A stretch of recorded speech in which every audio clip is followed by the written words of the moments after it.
There are 3 things that make clients ghost you, lowball you, and reject your prices. And after you fix them, which I cover how in this video, you're gonna be able to charge higher prices, convert more clients, and ultimately make $10,000 per month as a video editor. The first thing I call the shallowness of branding. Now, I was trying to hire a thumbnail designer recently, and I made a post on Twitter, a post on Discord, and I got like hundreds of DMs. Out of these hundreds of DMs, like 20 of them had like more than 1 month of experience in making thumbnails. All of the other ones I didn't even reply to because they were so unserious. So we're gonna only look at the 20 people that actually had some experience. Now, a lot of people tell you that like branding is not important, clients will not hire you because of your PFP, just put anything there and then like roll with it. But I can tell you, out of the 20, 30 thumbnail designers that I narrowed after I removed all of the unserious ones, I eliminated like 90% of them because they were kids. Their PFPs were either like an enemy picture or some low quality like Android selfie that they took and showed that they were a kid. Now, there's nothing wrong with being young. I made my first $10,000 per month as a video editor when I was literally 15 years old. But I didn't showcase myself to be that way. Like literally, everyone that I told my age to, clients and editors alike, they were all like, damn bro, like looking at your profile, I thought you were like 24 when I was 15 years old. Because I know the importance of a brand. Now, can you blame me that I eliminated all of these thumbnail designers? And I know that we're talking about video editing, but stay with me and you're gonna understand what I mean. For thumbnail design, I wanted someone who can make videos daily, simply because I upload daily on this YouTube channel. Now, as a video editor, I would expect that you're charging hundreds or thousands of dollars per video. If you're a client and you're gonna pay $500 per video for an editor, are you really gonna go with someone who is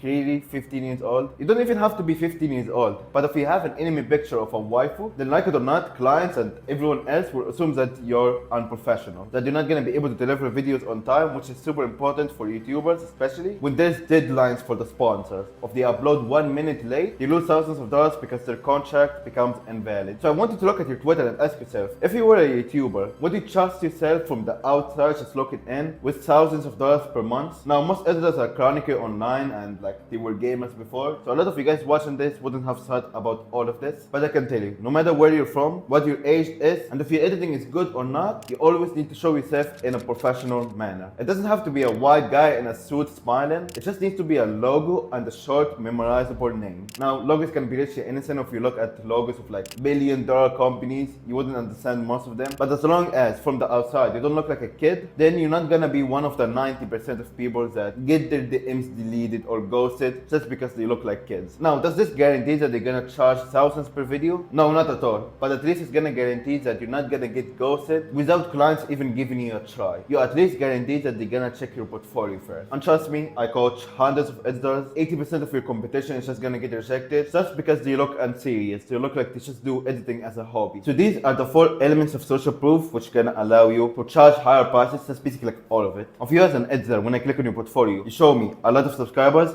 a lot of views, you have good editing in your videos, so complex editing in one specific niche, because the 70-year-old trainer and the young Jack dude both make money, but they make money in their own niches. If the grandma tried to coach other young dudes and tried to coach like everyone, she wouldn't be able to make as much money because the busy moms that are trying to lose weight, they're not gonna trust her as much because she doesn't have as much social proof in that specific niche. So if you have all 3 of these and you have also like famous people, recognizable people on your portfolio, then fundamentally you have a portfolio that is gonna allow you to charge high prices and convert a lot of clients when you reach out to them. Now, to our last point is to actually understand how easy video editing has become. I talked to a lot of editors and a lot of them have like uncertainty. Is this actually gonna work? Am I actually gonna be able to charge thousands of dollars? And I get that if you're like, for example, doing crypto, if you trying to start like a real life business, if you're trying to do any of these things, but for video editing, it's actually one of the safest, most reliable ways to make money online. Matter of fact, it's the most reliable one, freelancing as a whole. And let me explain how. Because when you hold into crypto, for example, it might go up and might go down. Or when you have a real life business or a business online, it's just more complicated than just freelancing. The problem here is that most likely you don't have enough demand. Not enough people want the things that you're selling. And the big dogs in any business are probably gonna eat you up. Like, good luck trying to make a cafe and you're competing with Starbucks. You have done that shit for like 30 years. They're gonna be able to outcompete you. The thing with freelancing as a whole,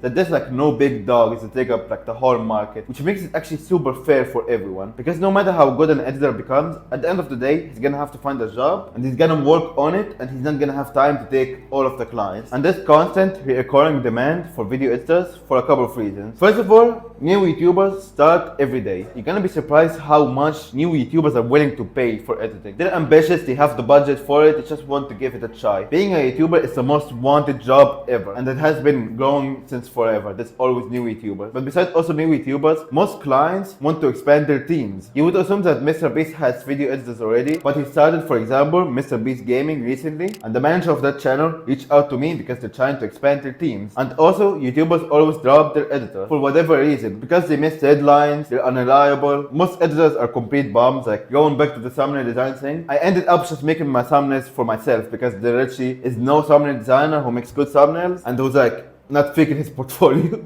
like they literally faked their portfolio. And I can tell you, because I have a unique perspective over video editing that not a lot of people have, that most editors are bums, and even if they get a job, they would be dropped within one video. So creators are always dropping their editors, and finally editors are also dropping their clients and also quitting as a whole. So there's like an actual constant demand that is never fulfilled for video editors. And your whole job here is not to reinvent the industry, it's not to go on Shark Tank and be the $1 billion company to make $10,000 per month as a video editor. You just gotta improve your skills enough to be proficient, to actually be helpful for the YouTubers you want to work with. And trust me, YouTubers are always looking for video editors and they cannot find any. Because the editors that say like, oh bro, I cannot find any clients, they will never be able to deliver the quality of videos that these big clients require. And whenever they improve their social proof enough that clients see their portfolio and say like, okay, I'm gonna give this guy a chance, he might be able to deliver. And also improve their brand so clients even take them seriously to start with. Even if they start at like 0 clients in 1-2 weeks with the correct outreach method, they land clients for like thousands of dollars. And then forever, you're gonna have a skill